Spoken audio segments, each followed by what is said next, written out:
Je n'avais jamais imaginé qu'un simple repas de famille puisse se transformer en procès improvisé. Pourtant, ce dimanche de novembre, dans la salle à manger de ma tante Gisèle, l'air était déjà lourd avant même que je franchisse le seuil. Les volets à demi clos laissaient entrer un rayon de lumière pâle qui coupait la pièce en deux, comme si la lumière elle-même hésitait à rester. « Tiens, le revenant ?» lança Gisèle en me voyant. Tout le monde tourna la tête vers moi.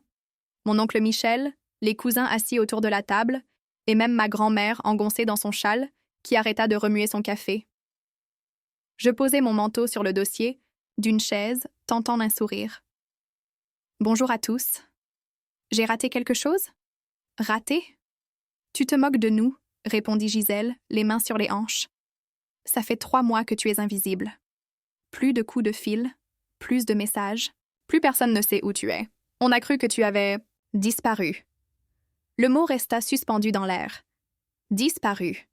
Comme si j'étais un dossier dans un commissariat, une photo en noir et blanc punaisée sur un tableau. « Gisèle, » commença Michel, un peu gêné. « Non, Michel, je vais le dire. Tu as laissé ta mère sans nouvelles. Et maintenant, tu reviens comme si de rien n'était. Et qu'est-ce qu'on apprend? Qu'au notaire, il y a un compte à ton nom, ouvert avec l'argent de la succession, et que tu n'es même pas venu en parler. » Je clignai des yeux. « Un compte à mon nom? Ne joue pas l'innocent. On m'a montré les papiers. » Je sentis ma respiration s'accélérer. J'avais bien reçu des courriers de l'étude notariale ces dernières semaines, mais je pensais qu'il s'agissait encore de la paperasse liée à la maison de ma grand-mère. Je n'avais jamais signé pour ouvrir un compte. « Gisèle, je te jure que je n'étais pas au courant, » dis-je. Elle leva les yeux au ciel. « Toujours la même chanson. Et où étais-tu, alors? » Je jetai un coup d'œil autour de la table. Les regards variaient entre curiosité et méfiance. Seule ma cousine Julie me fit un petit signe discret, comme pour dire « Tiens bon. » « J'étais à Marseille, » répondis-je finalement. « Pour le travail. Et j'ai eu des soucis personnels. »« Assez grave pour que tu ne répondes pas à ta mère ?» répliqua Gisèle, sa voix montant d'un cran. Je n'avais pas envie de déballer ma vie devant tout le monde. Mais la mention du notaire me brûlait l'esprit. Un compte à mon nom? Avec l'argent de la succession? Qui aurait pu... Après le repas, Gisèle me coinça dans la cuisine, loin des oreilles indiscrètes. « Demain, à 10h, chez Maître Delorme, tu viens. Je veux que tu entendes ce qu'il va te dire. »« D'accord, » répondis-je. Elle me scruta, comme pour déceler une faille. « Et ne pense pas que tu vas t'en sortir en jouant la victime. » Je rentrai chez moi avec un mélange de colère et d'inquiétude. Dans le train, j'ouvris ma boîte mail et tapai Delorme dans la recherche. 3 messages apparurent. Tous portèrent l'objet. Ouverture de compte succession. Étude notariale Delorme. Le premier datait de 6 semaines. Le deuxième de 4. Le dernier de 8 jours. Je les avais à peine parcourus, noyés dans d'autres urgences.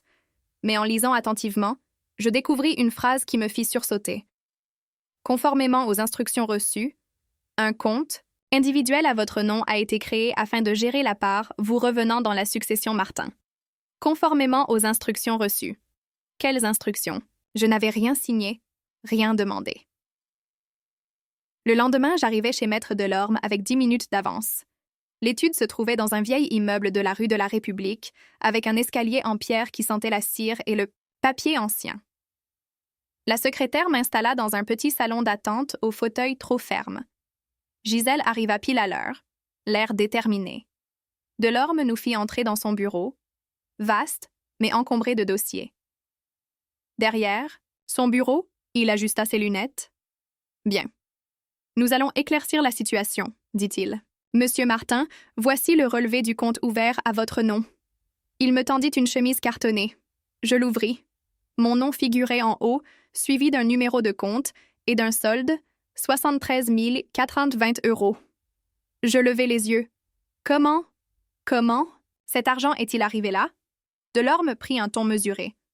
Ce compte a été ouvert suite à un ordre écrit, signé et déposé par votre tante Gisèle. Je me tournai vers elle, abasourdie. Quoi? Elle haussa les épaules. C'était pour toi, pour éviter que tu dilapides ta part ou que tu la perdes. Mais si tu avais donné signe de vie, on aurait pu t'expliquer. Tu n'avais pas le droit d'agir à ma place. C'est une mesure de précaution, se défendit-elle. Tu étais introuvable. Delorme intervint. Juridiquement, c'est très discutable. Sans procuration ni mandat exprès, cette ouverture de compte pourrait être considérée comme irrégulière. Je sentis une colère froide m'envahir. Donc, si je comprends bien, tu m'accuses de disparaître? Alors que tu avais tout manigancé? Gisèle soutint mon regard. Je t'ai protégée, même si tu refuses de le voir.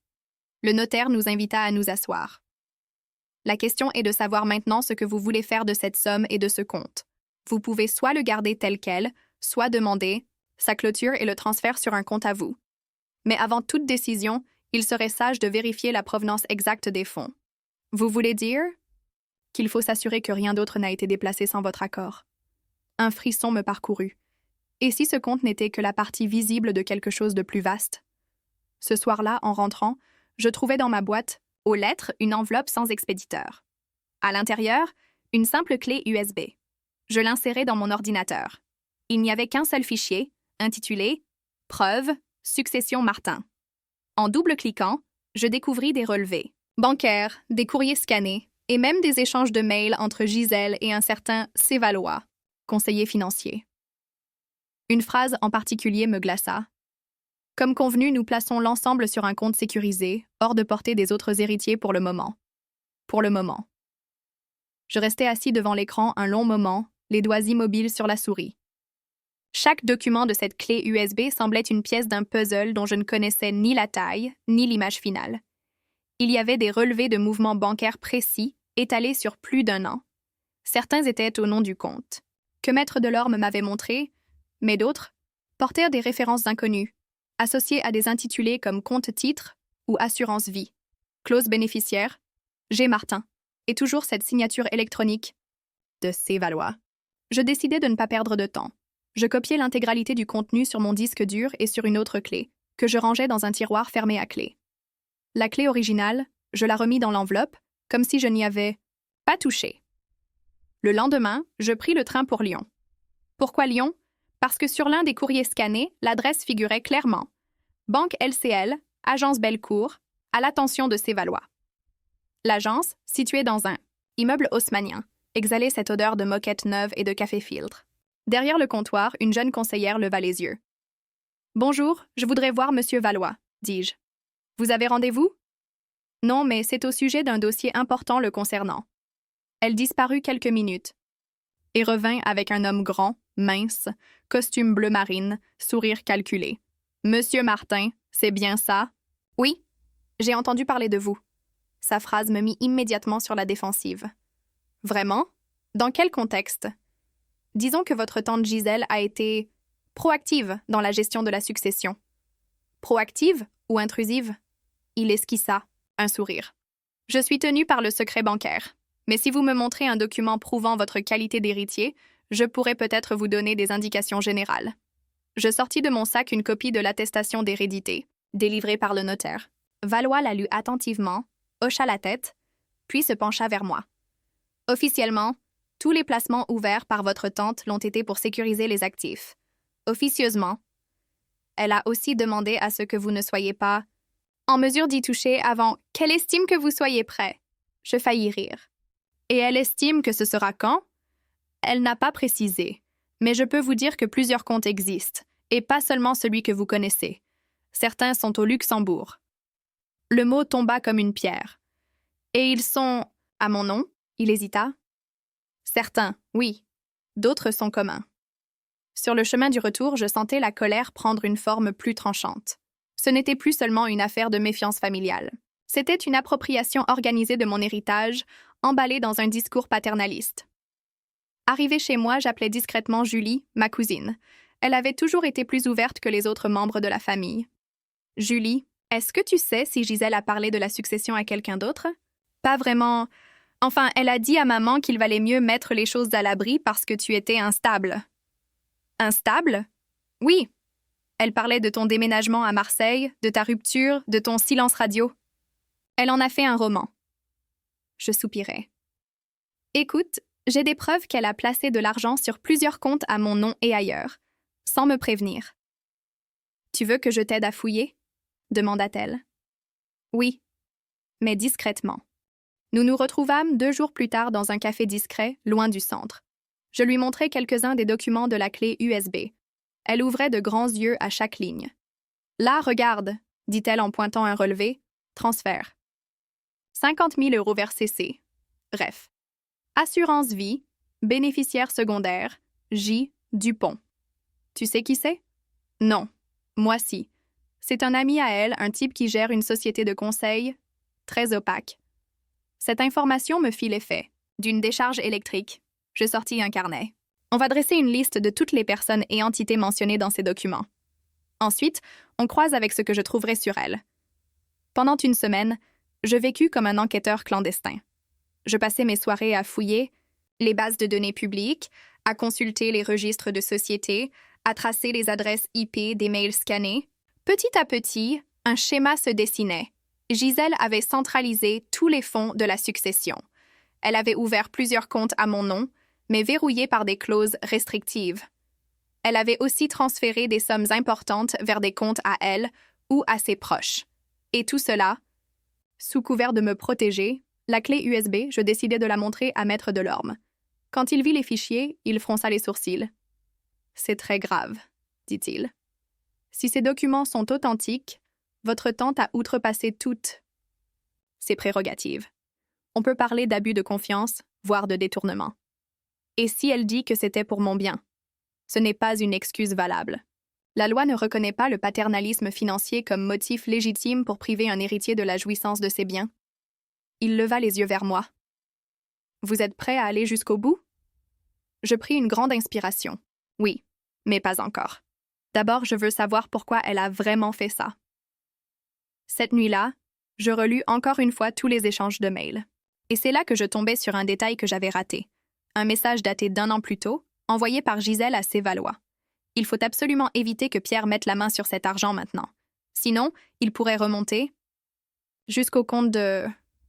Le message s'arrêtait là, comme s'il avait été tronqué ou corrompu. Mais il suffisait de quelques mots pour allumer une nouvelle alerte dans mon esprit. Un compte dont je n'avais pas connaissance et qu'elle craignait que je découvre. Je compris alors que je ne tenais peut-être pas encore le cœur de l'affaire. Le fragment de mail tournait en boucle dans ma tête. Il pourrait remonter jusqu'au compte de... Cette phrase, inachevée, sonnait comme une porte entr'ouverte sur une pièce que je n'avais jamais visitée. Je savais que si je voulais la vérité, je devais sortir de l'ombre. J'appelai Julie. « Tu peux me rejoindre demain matin? J'ai besoin de toi. » C'est à propos de Gisèle? Oui. Et de ce qu'elle cache encore. Nous nous retrouvâmes à la gare de Lyon-Pardieu, direction Genève. Pourquoi Genève? Parce que dans un autre fichier de la clé USB, il y avait un transfert de 20 000 € vers une banque suisse, mentionnant un numéro de compte commençant par CH. En arrivant, nous prîmes un taxi directement pour l'agence bancaire. À l'accueil, une femme au sourire figé nous demanda nos identités. Je suis Pierre Martin et je pense qu'un compte a été ouvert à mon nom dans votre établissement. Dis-je. Vous avez des documents justificatifs? Je lui tendis mon passeport et l'attestation d'hérédité. Elle consulta son écran, hésita, puis revint avec un dossier. Ce compte existe en effet, mais il est enregistré comme compte dormant, sous contrôle de mandataire. Qui est ce mandataire? Madame Gisèle Martin-Julie me lança un regard éloquent. Et quel est le solde? Demandai-je. La banquière baissa la voix. 318 000 €. Le chiffre me coupa le souffle. Julie serra ma main sous la table.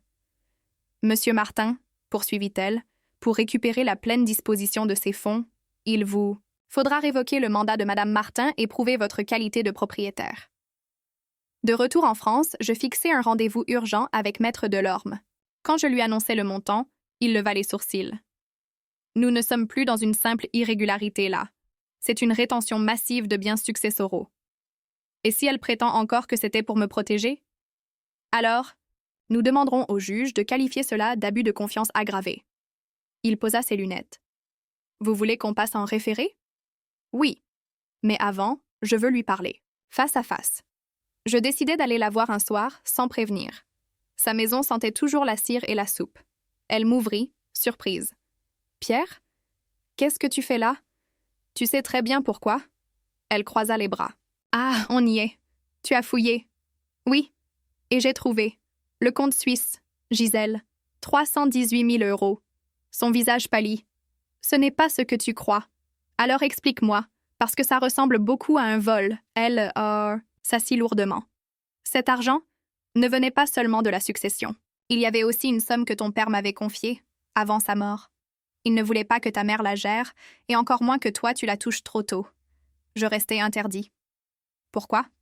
Parce qu'il pensait que tu allais tout dépenser. Tu étais jeune, impulsif.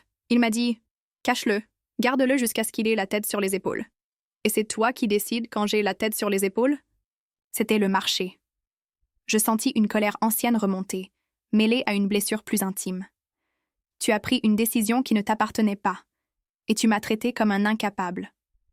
Je t'ai protégé, Pierre. Tu ne le vois pas maintenant, mais un jour, je me levai. Non. Un jour, tu devras répondre de tes actes devant un juge. Elle me suivit du regard, mais ne dit rien.